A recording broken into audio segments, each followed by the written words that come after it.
Most businesses fail on Google Ads because they use the wrong strategy at the wrong time. Whether it's a brand new business trying to scale like they're making over $1 million a month, or $1 million a month business is trying to use the same strategy they used at 10K per month, in either case, you're going to get stuck and you won't be able to scale. Today, I'm going to walk you through exactly how to scale at every single point of the process, from $0 on Google all the way up to $1 million per month plus. So let's get right into it. So like I said, guys, this is a big issue that I see all the time. It's brands that are in certain stages of growth, but they don't have their Google Ads strategies aligned with that stage of growth. You can see here, I've laid out the 5 stages of growing your Google Ads to $1 million per month, from stage 1 at $0, stage 2 at $10,000 to $50,000 per month, stage 3 at $50,000 to $100K per month, stage 4 at $100,000 to $500K per month, and then stage 5 at $1 million per month and beyond. So I'm going to walk you through exactly what you need to be doing at each stage to make sure that you are not deploying the wrong strategies at the wrong time. And you're going to want to stay until the end of this one, because at the end, I'm going to show you exactly how to run a store that makes over $1 million per month on Google. Starting from the beginning. Now you want to see this part as well to make sure that you have your fundamentals right. Because if you haven't carried through the right structures from stage 1 to stage 2 to stage 3 and beyond, you're going to find that your strategies won't be fully aligned. And if you skip forwards, you're going to have the wrong stuff in mind. So stage 1, $0 per month. Where do we start when we have a completely fresh Google Ads account? Well, the first step is to discover and find product market fit. You need to validate that there is actual demand for your product. What is product market fit? Basically, it's where your product overlaps with what the market wants. So if you try to sell something that nobody wants, or if there's a whole lot of people demanding something that doesn't exist, both of those are cases of a failure of product market fit, because either there's no product to fit the demand, or you built a product that no one actually wants. So when you find this overlap, this materializes as success on your ad platforms. You may have already found this on Meta. A common example I see is founders who have a really successful brand on Meta. They're spending over 100K per month. They're getting consistent profitable returns, but they've just never done anything on Google. Well, that's great because it proves that you have product market fit. You have sales on another platform. You know that your product works. You know that people want to buy it. And it's now just a matter of adding another channel that can capture that demand.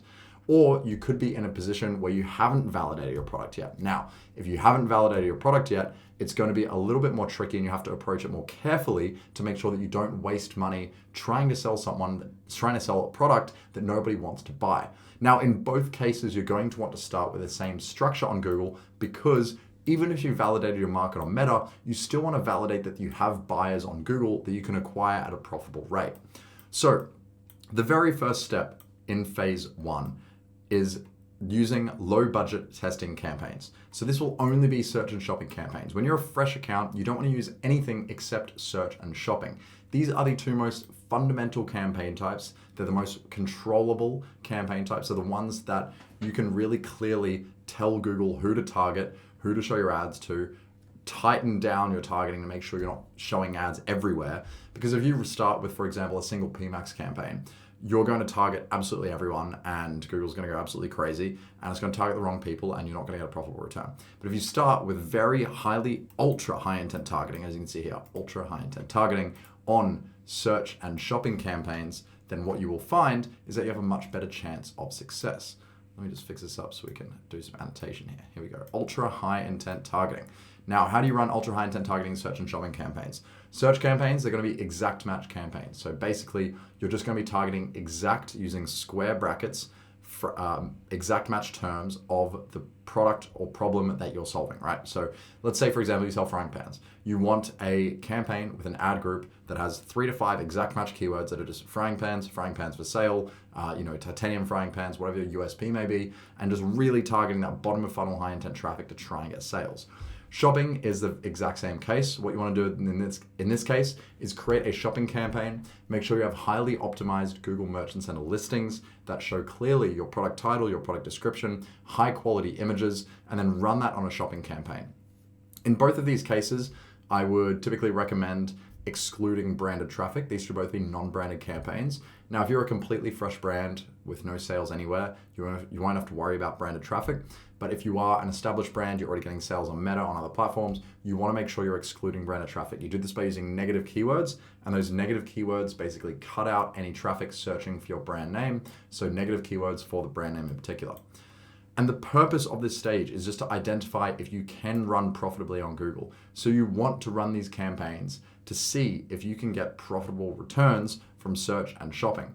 Because if you can get profitable returns from search and shopping, then you can compound that with additional campaign types and start building out the structure further and further and scaling. You need to make sure at this stage that your fundamentals are perfect, because if you have any lapses in targeting at this low budget, at this initial phase, you're going to throw the algorithm off in early stages because the algorithm doesn't have much to work with at this point. You're in a fresh account. You can't rely on the algorithm to try and find the right people. You have to really steer it in the right direction because it doesn't have any data yet. Now, when I say the fundamentals have to be perfect, that means your targeting has to be spot on using exact match keywords. Your negative keywords have to be spot on, so excluding not only branded traffic, but also just low quality traffic, people looking for free products, people looking for trials, people looking for giveaways, things along those lines are low quality traffic. You also want to make sure your Google Merchant Center is dialed in. You need to make sure you have perfect Google Shopping listings, because if you don't have an awesome Google Shopping listing, you're showing up beside tens of other brands and tens of other products. And if yours doesn't look good, if it doesn't look trustworthy, if it's not the right price point, no one's going to buy it. So your fundamentals need to be perfect at this stage to give yourself the best chance of success. But when you do achieve success and you have profitable scaling campaigns, you've proven that your search and shopping campaigns can run profitably, then you can shift into stage 2.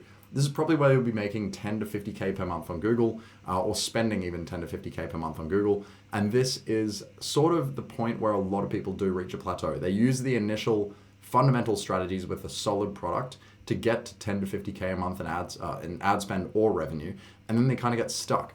Now, the question when you get to this stage is you need to try to understand your market, right? Are you in a mass market where there's heaps and heaps of people searching for something very broad? Or are you in a niche market where you have a very specific product, right? So within the mass market of dog toys, you have unbreakable dog toys. And then within that rather condensed market, you have an even more niche market of unbreakable dog toys made from recycled plastic, right?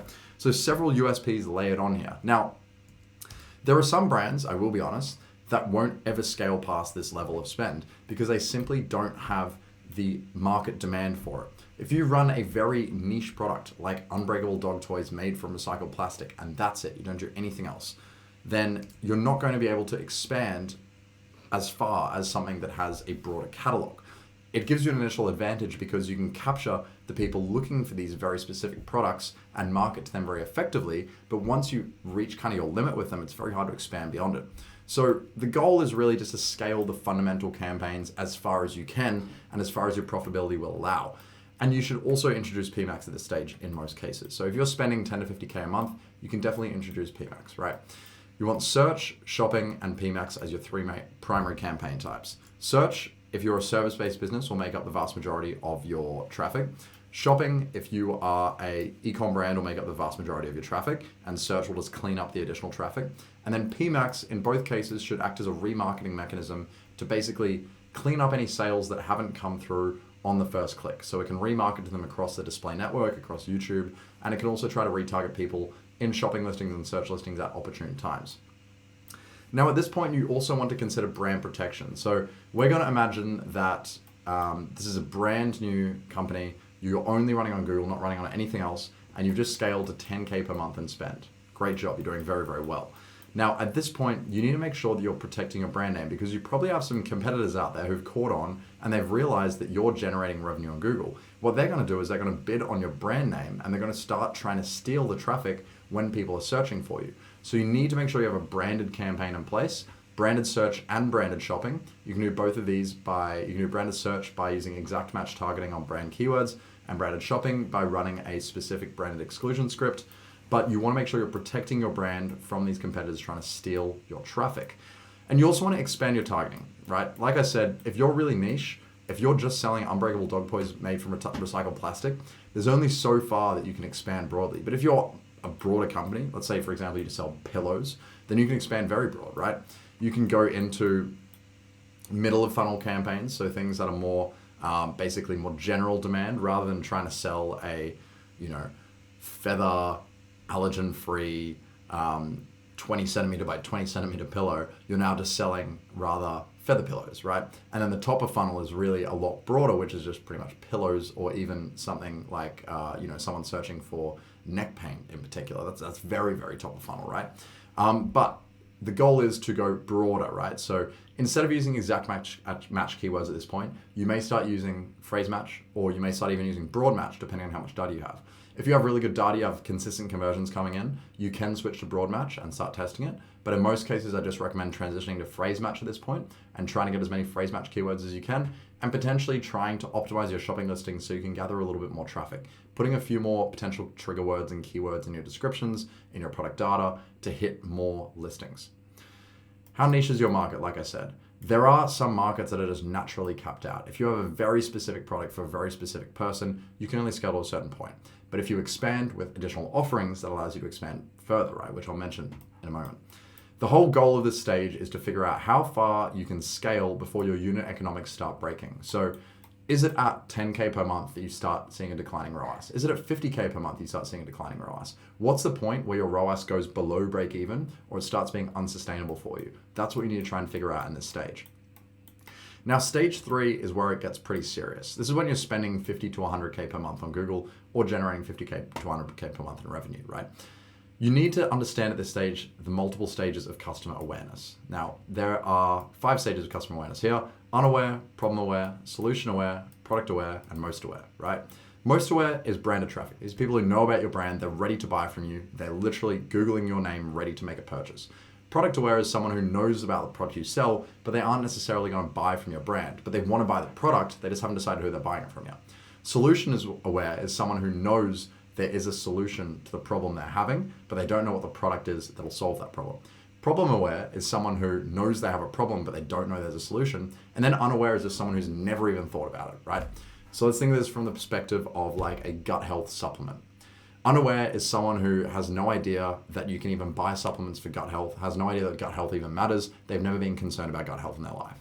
Problem aware is someone who is worried about gut health, but they don't know what solutions are available. They know there's something wrong with their gut, but they don't know how to fix it. Solution aware is someone who knows that there's gut health. They know about gut health, they want to fix their gut health, and they know that gut health supplements exist. Product aware is someone who knows that your specific type of gut health supplement exists, whether that may be colostrum, for example. And then most aware is someone who knows about your brand, knows you sell colostrum, and they're ready to buy from you. Now, what you want to do is you want to start pushing into these higher stages of awareness. Most brands on Google only really capture these 2 stages, like branded traffic and then direct high intent product traffic. This is where it gets a little bit harder to target, right? Problem aware is like someone searching, for example, for gut health issues, right? Solution aware is someone searching for gut health supplements or gut health fixes, right? And then unaware is someone who's never thought of it. So you can capture these kind of problem aware and solution aware people through search campaigns that are targeting specific search terms such as gut health problems or gut health fixes. And then unaware you can target even through video ads on YouTube. You can show your ads to people who've never even thought of it before and introduce the problem to them. You can say, do you know that your gut is aging you quicker, right? This is someone who's never even thought about it before. They go, wow. And now suddenly they're aware and they've just moved from unaware to problem aware. And then your ad tells them, oh, do you know that you can also fix this problem? Now they're solution aware. Do you know that colostrum supplements are really good for fixing this problem? Product aware. And then, do you know we are the best colostrum supplements on the market? You should buy from us. That's how a buyer goes from stage 1 all the way to stage 5 within a single ad. And you can do that on YouTube if you have really good ads. But the point of all this is that you need to push into these additional audiences. So you need to be using search, ideally middle of funnel, top of funnel campaigns, shopping, expanding as far as you can to hit specific angles, PMAX, demand gen, and display. So demand gen and display are the 2 new unlocks here where you can really hit wider audiences and more problem aware, solution aware, and unaware audiences. Make sure to explore these new audiences, target specific audience pockets. So let's say, for example, once again, we're using the gut health example, right? Let's say people who are afraid of gut health as a result of microplastics. You might sell a microplastic detox supplement, right?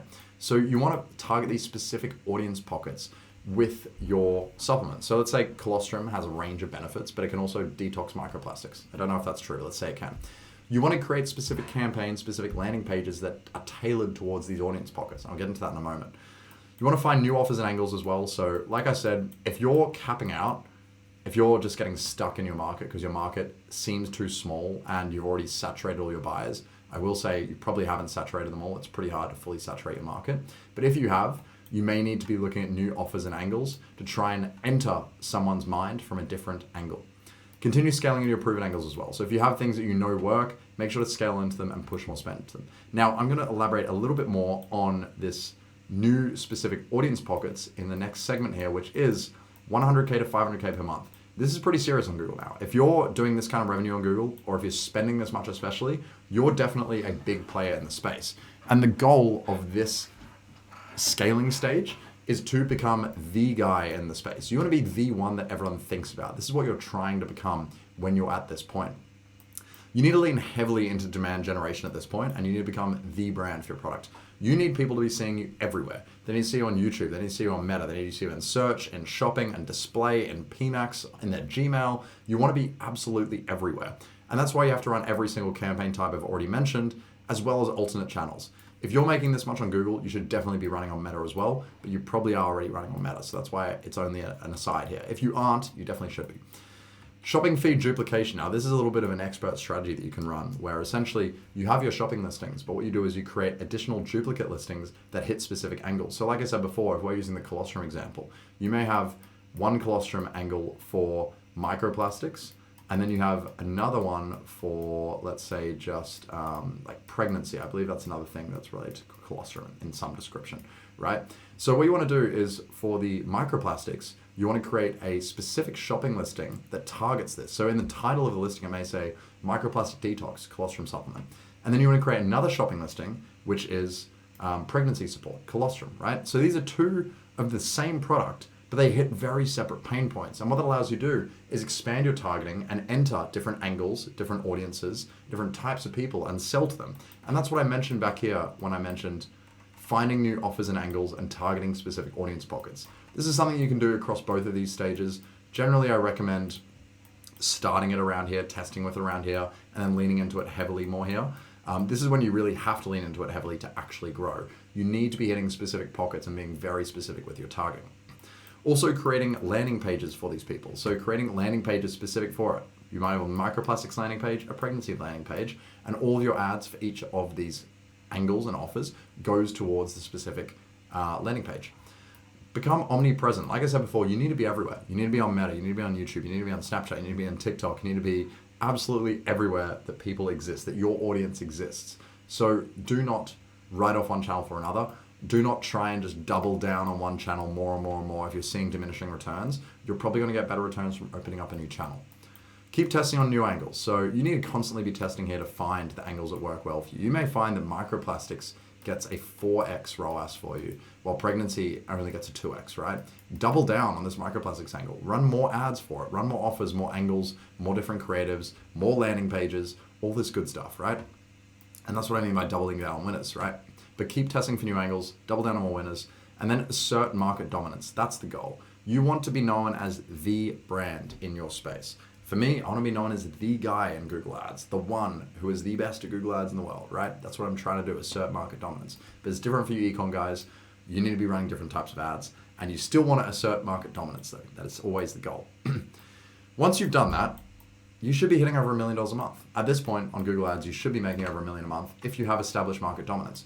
Most brands that are doing over $1 million a month are very dominant in their market. They are the biggest player, if not one of the biggest players in their market. And that the only way you can truly reach this is more spend, more scale, and more volume. By the point of 100K to 500K a month, you've dialed in the fundamentals, you know what works. At this point, you just have to keep pushing more volume and more spend and more testing. When I say more volume, that means more angles to approach, more landing pages, more creatives, more YouTube ads. It's all of the stuff that takes a lot of effort to do, but you have the resources to deploy now that you're at $1 million a month or you're approaching it. So you want to be running search, shopping, PMax, demand gen, display, alternate channels. You need to be on everything, obviously. Extreme new customer focus. Now this actually also applies in the 100 to 500K segment as well. You need to make sure that you really are targeting new customers. If you spend all your money on existing customers, you're not going to grow. This honestly applies to every single level of the scaling stages. If you aren't spending the majority of your money on new customers, your business will stagnate and die. because you can't grow a business with existing customers. It's so much more difficult than growing with new customers. Although it's more expensive to acquire a new customer, they're worth a huge amount of additional incremental value in comparison to just getting someone to buy from you again. So you need to make sure you're focusing on your customers, excluding branded traffic, using new customer settings, tracking new customer revenue, whether it's through Triple Whale, whether it's through MER, whether it's through whatever kind of measurement mechanism you have. Feeding back new customer data to Google, this is a big one. If you're doing over $1 million a month, you should have a conversion action that tracks new customer revenue rather than just regular revenue. So you can actually try and optimize towards it and create campaigns that optimize towards new customer revenue. Tailored customer journeys for every persona. This is a non-negotiable at this stage. By this point, you should have entire customer journeys for each angle. So the microplastics angle has specific ads, specific landing pages, specific offers, specific products. You've really, really dialed in the customer journey for every single persona and angle. And you're constantly testing new products, offers, and add-ons. So can you add additional things for extra LTV? Can you add a subscription of some kind? Can you add a new product that complements your existing product and sells well with it?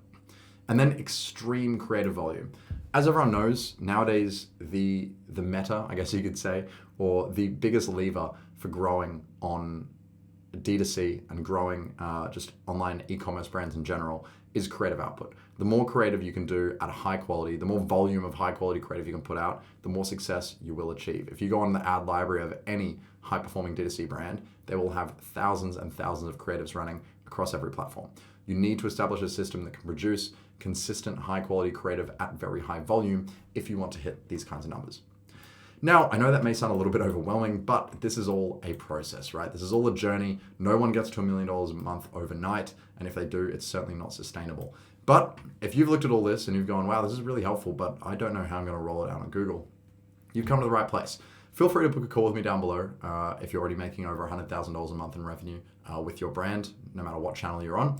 I'd be more than happy to speak to you and show you exactly how you can roll out on Google. I'll map out a full plan for you. I'll walk you through exactly what you need to do to succeed on the platform. You can either take that plan and run with it, or we can help you roll it out.